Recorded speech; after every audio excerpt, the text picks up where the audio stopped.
Herkese iyi günler arkadaşlar.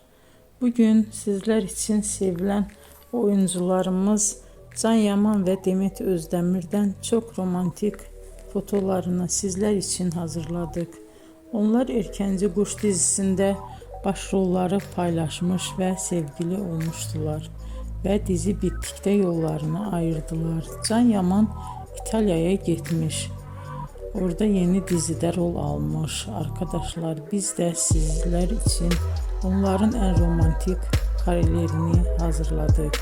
Arkadaşlar kanala abone olup yorum yazsanız, videoları sona kadar izleseniz çok sevinirim.